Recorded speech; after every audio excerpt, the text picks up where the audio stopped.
Masechet Kiddushin, Daf Kaftet, feuille numéro 29. Nous sommes tout au long de la page. Mashro Bemané, si quelqu'un a tiré vers lui un bien consacré pour l'acquérir, alors qu'il valait un mané, c'est-à-dire 100 zouz. Velo explique les dotot chez Ahmad Bemataïm, mais il n'a pas eu le temps de le racheter avec de l'argent, qu'il s'est retrouvé à une valeur de 200 zouz. Noten Mataïm, il devra payer 200 zouz. Maïtama, pourquoi? C'est écrit dans les Lévitique, Venatanake Seve Kamlo. Il donnera l'argent et ça lui appartiendra.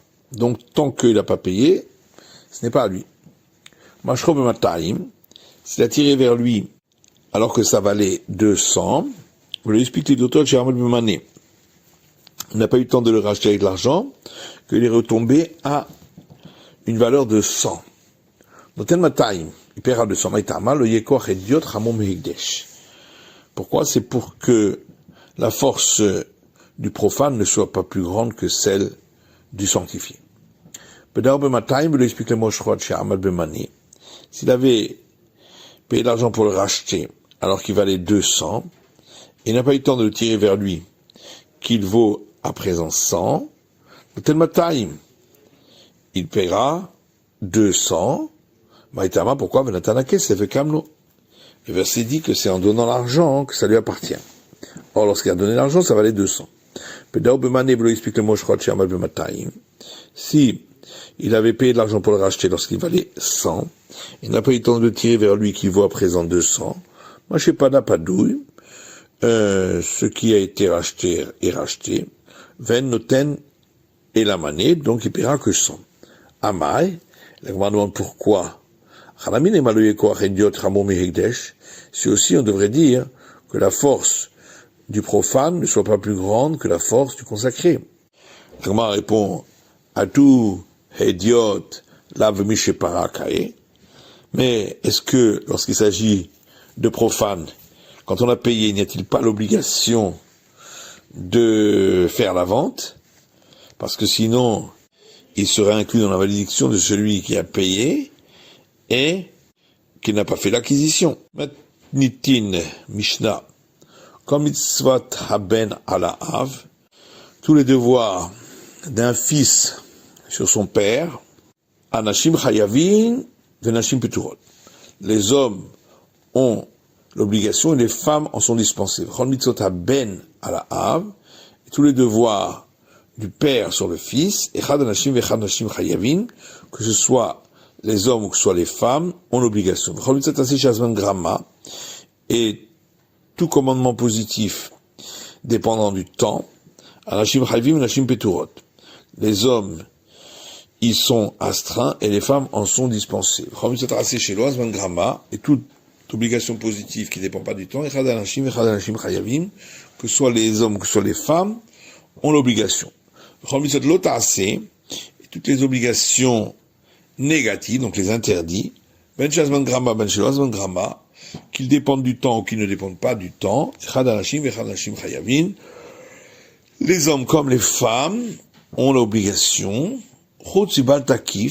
sauf pour ce qui est de l'interdiction de faire un arrondi au niveau des tempes en coupant les cheveux à cet endroit, ou baltashrit, et l'interdiction de détruire les poils de la barbe, ou baltamelametim, et l'interdiction pour les prêtres de se rendre impurs pour les morts, qui sont valables que pour les hommes et pas pour les femmes. Gemara. Que veut dire la Mishnah quand elle a dit au départ tout devoir du fils sur le père? Il est ma mitzvah de mechayev berad de abba. Si ça veut dire tous les devoirs qu'un fils doit faire pour son père, nashim peturot, les femmes en sont dispensées. Ve'atanya, pour travailler une braïta qui dit ish, c'est écrit concernant la crainte du père et de la mère, un homme, en yela ish. De là, j'apprends que l'homme est astreint. Isha minayin, d'où je sais que la femme aussi. Que chez Omer, ish imo va vivre tira. Ou, puisqu'il est écrit dans le verset dans Lévitique, un homme, son père et sa mère, vous craindrez, au pluriel, avec un shnaim, donc ça s'applique aux deux. Marabuda, alors Rabuda répond, Rikama, voilà ce que la Mishnah veut dire. Kol mitzvot haben amutelot ala av. Toutes les obligations pour le fils qui sont sur le père, la asot livno, qu'il doit faire pour son fils, anashim chayavim, anashim peturot. Les hommes, ils sont astreints, donc les pères, anashim peturot, et les femmes en sont dispensées, c'est-à-dire les mères. Tanina lea de Tanu Rabanan, et dans notre Mishnah, on a enseigné donc quelque chose qu'on trouve par ailleurs dans une Braïta, Avchaya Bivno. Le père a l'obligation, concernant son fils, les moulots, de le circoncire, veliv d'auto, et de le racheter lorsque c'est un aîné, ou l'âme de Torah, et de lui apprendre la Torah, ou la Siouisha, et de le marier, ou l'âme de Manout, et de lui apprendre un métier. Et certains disent également de lui apprendre à nager. Rabbi Omer, Rabbi Dadikol, chez nous, melamed et beno umanout, melamdo listut. Rabbi dit, tout celui qui n'apprend pas à son fils un métier, il lui apprend le brigandage. Listut, c'est kalatar. Comment? Tu crois vraiment qu'il lui apprend le brigandage? Et là, qui est il ou melamdo listut? C'est comme s'il lui apprenait le brigandage, puisque, comme il n'a pas de métier, il sera obligé de voler pour se nourrir. Les moulots, alors on a donc dit qu'il a l'obligation de le circoncire. D'où le sait-on dire parce qu'il est écrit dans la Genèse, Vayamol Abraham et Yitzhak Beno, et Abraham a circoncis son fils Isaac. Vecha de l'homme halé avoua mechaye bedina mimale. Mais si le père ne l'a pas circoncis, c'est le tribunal rabbinique qui a l'obligation de circoncire, dit comme il est écrit, Yimol lachem kol zachar. Donc dans la Genèse, circoncire pour vous tous les hommes. Et si le tribunal rabbinique ne l'a pas circoncis, il a l'obligation lui-même de se faire circoncire, dire-t-il, comme il est écrit toujours dans la Genèse, et un incirconcis homme qui ne se sera pas fait circoncire la chair de son prépuce, venir cheta, sera passible du retranchement. Ihi minalan de l'michayva. Et d'où sait-on que elle, la mère, n'a pas l'obligation de circoncire son fils, dit-il, parce qu'il est écrit dans la Genèse, concernant le fait qu'Abraham a circoncis son fils, Ka'asher tziva oto Elokim, comme lui avait ordonné à lui, le Dieu Tout-Puissant, oto velo ota. De là, on apprend que c'est que à lui qui a l'obligation au père, mais pas à elle, à la mère. Ashkachan miyad. Mais ça, on a donc trouvé uniquement pour la circoncision au temps d'Abraham, les Dorot Minalan. D'où sait-on que c'est la même règle pour les générations futures? Tana de Rabbi Ishmael, et une braïta de la maison d'études de Rabbi Ishmael qui dit comme chez Neymar Tsav, chaque fois qu'il est écrit le terme ordonné, et Noël Aziruz Miyad ou les Dorot. Il s'agit d'empresser pour de suite et pour les générations suivantes. Zirouz, donc d'empresser dirtive, comme il est écrit dans le Deutéronome, Tzav et Yoshua, et ordonne à Josué, Vechazekeu vammetzehu, et renforce-le et donne-lui du courage. Miyad le Dorot, donc de suite et pour les générations futures, dirtive, comme il est écrit dans les nombres, Minayom Hashatziva Hashem Ba'al Al Dorotechem, depuis le jour où l'Éternel a ordonné, et au-delà, pour vos générations. Livre d'auto. Donc il a également l'obligation, le père, de racheter son fils lorsque c'est un premier-né. Minalan, nous le sait-on, dit-il, parce qu'il est écrit dans l'Exode, Kol bechor banecha tivde, tous les premiers-nés de tes fils, tu les rachèteras. Vecha de le parquet avoua, et si le père ne l'a pas racheté, mechayavihu le mifreke, il a l'obligation, lui, de se racheter, dit-il, parce qu'il est écrit dans les nombres, pado tivde,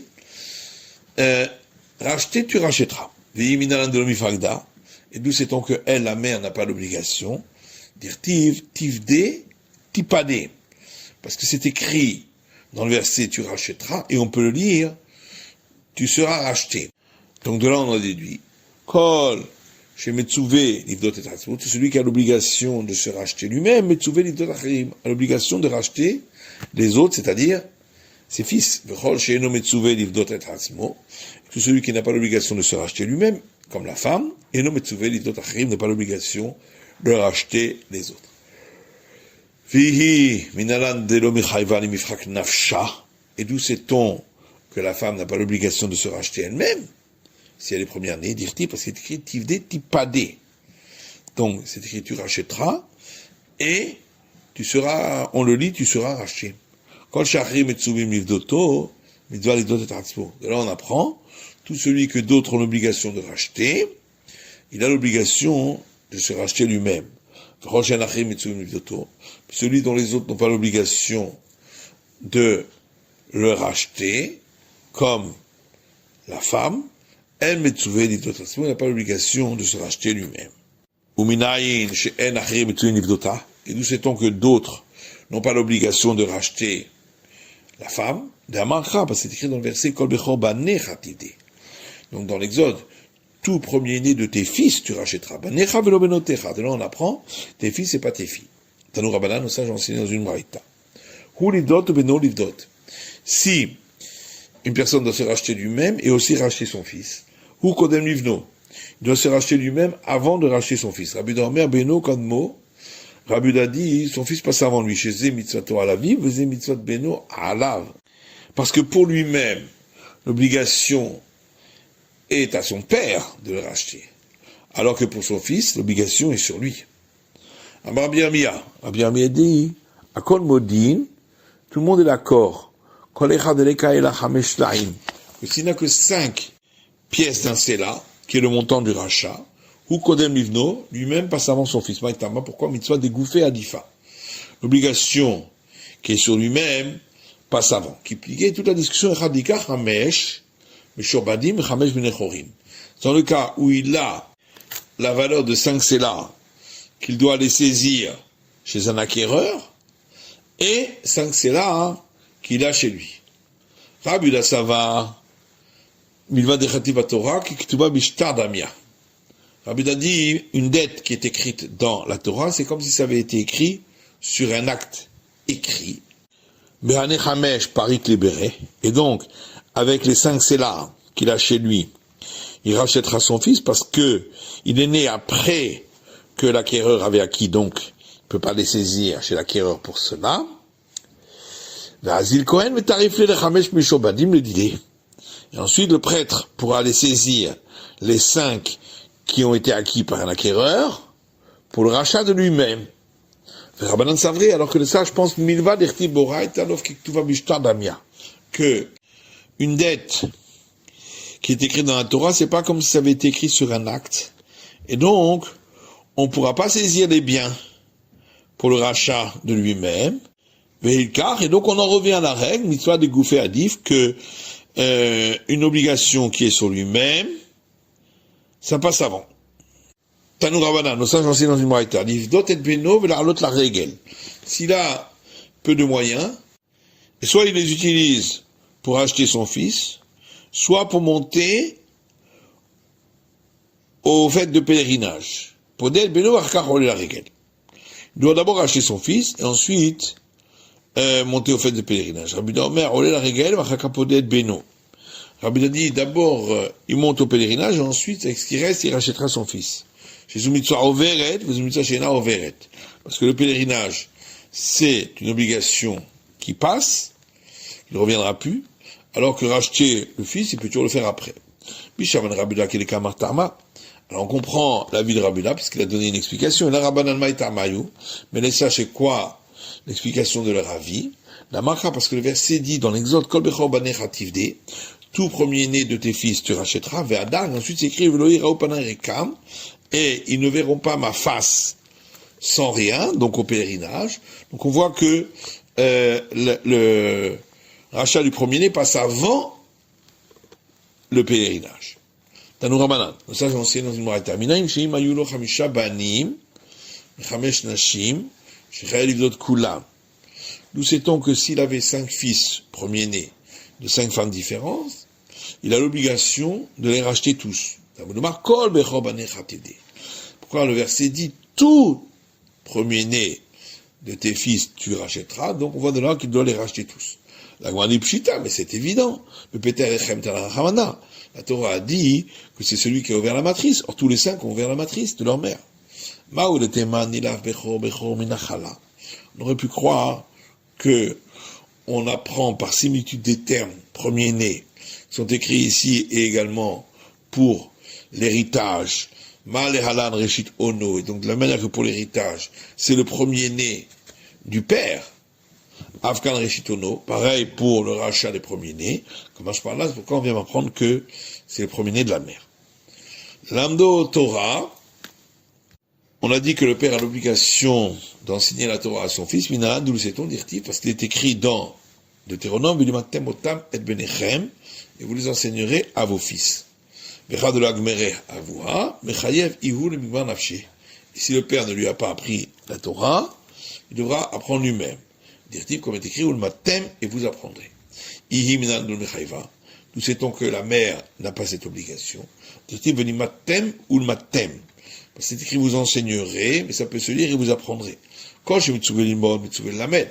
Donc tout celui qui a l'obligation d'apprendre, comme l'homme, a l'obligation d'enseigner à son fils. Quand je Mitsuvé l'imod, celui qui n'a pas l'obligation d'apprendre, comme la femme, et le Mitsuvé l'amed n'a pas l'obligation d'enseigner à son fils.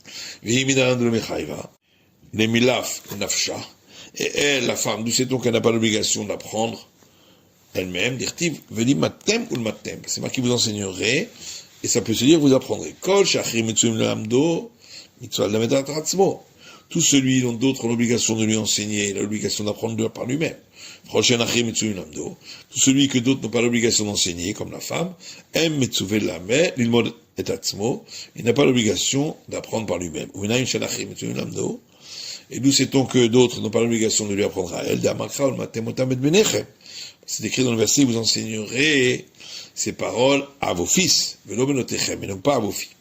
Tanou Ramadan, nos sages enseignent dans une maraïta, ou l'ilmod, ou beno l'ilmod.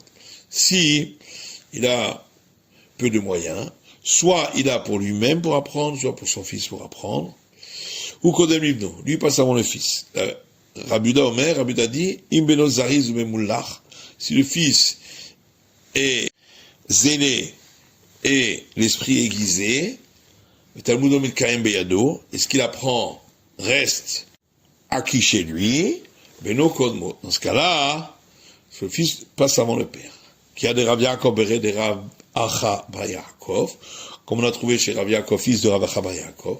Chandri Havoua le Kameh de Abaye, son père l'avait envoyé chez Abaye pour étudier. Kiata, et lorsqu'il est revenu, Chazé de là avec Michadelan Shmate, il a vu que ce qu'il avait appris n'était pas bien acquis. Amarle, Ana Difaminach. Alors il a dit, moi, je suis mieux que toi, puisque moi, chez moi, ça restera acquis. Touv at de Izilana. Donc toi, tu restes ici, et moi, je vais aller étudier. Shamabaye le Ka'aveate. Alors, Abaye a entendu que il venait, lui, le père, pour étudier.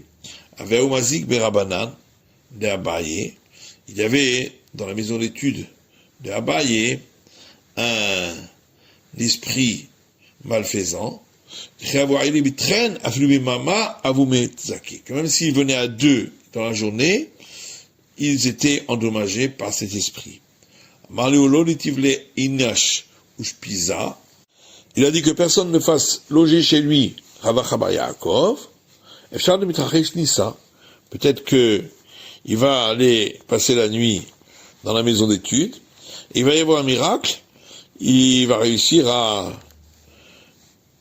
faire partir cet être malfaisant. Al-Bad Be'aïb Rabbanan. Alors, Rav Bar Yaakov est entré, il a passé la nuit dans cette maison d'études. Il mêlait que Tanina, les Shiva Arishvate, et l'être malfaisant est apparu à lui comme un serpent à 7 têtes. Kol Kere'a de Kara, et chaque fois que il s'est prosterné dans sa prière, il a fait tomber une tête. Amalou le Machar, il a étraché Nissa, sa quintine. Après, il a dit aux sages, le lendemain, s'il n'y avait pas eu un miracle, vous m'auriez mis en danger. Tanou Rabbanan, nos sages ont enseigné dans une baraita, Torah Isha, si il a le choix, soit d'étudier la Torah, soit de se marier, Torah Isha, qu'il étudie la Torah en premier et ensuite il se mariera. S'il ne peut pas rester sans femme, Torah, qu'il se marie et ensuite il étudiera la Torah.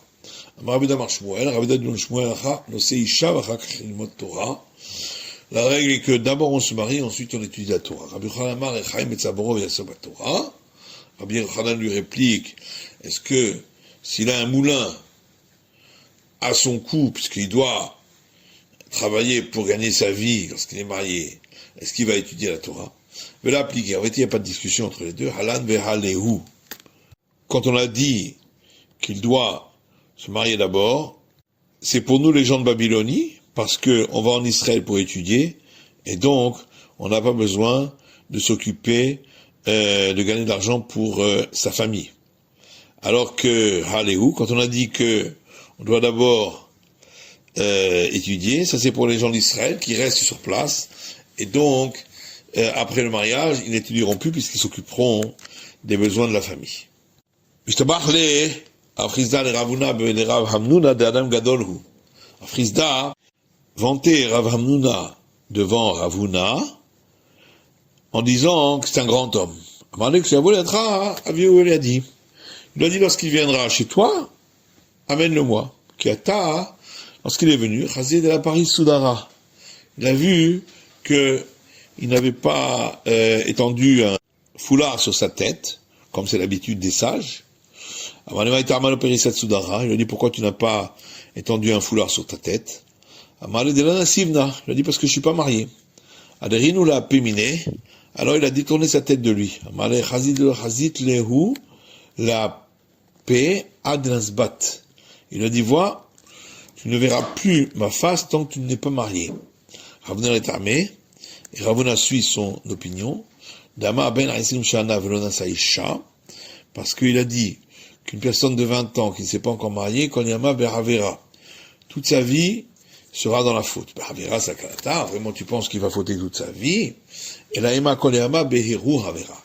Seulement, on veut dire que toute sa vie, il aura des mauvaises pensées. Amarava v'chentanat de Rabbi Ishmael, Rav a dit, c'est également un enseignement de la maison d'études de Rabbi Ishmael, Kav Shana, jusqu'à l'âge de 20 ans, Yoshev HaKadosh Baruch Hu Mitzapeh Adam, Saint béni soit-il, est assis et il regarde l'homme pour voir Mataï Saïcha, quand est-ce qu'il va se marier. Lorsqu'il est arrivé à l'âge de 20 ans, il n'était toujours pas marié. Omer, il dira Tipah Atzmotav, que ses os se brisent. Amar Frisda dit Haïde Adifna Mechavraï, la raison pour laquelle je suis meilleur que mes camarades, de la Sivna Beshitsar, parce que je me suis marié à l'âge de 16 ans. Ve'ave la Sivna Barbissa, si je m'étais marié à l'âge de 14 ans, avait Amina le Satan Gira Berinecha. J'aurais dit au Satan, je te mets des flèches dans tes yeux, tellement j'aurais été plus fort que lui. C'est la fin de l'étude du Daf Kaftet, de la feuille numéro 29.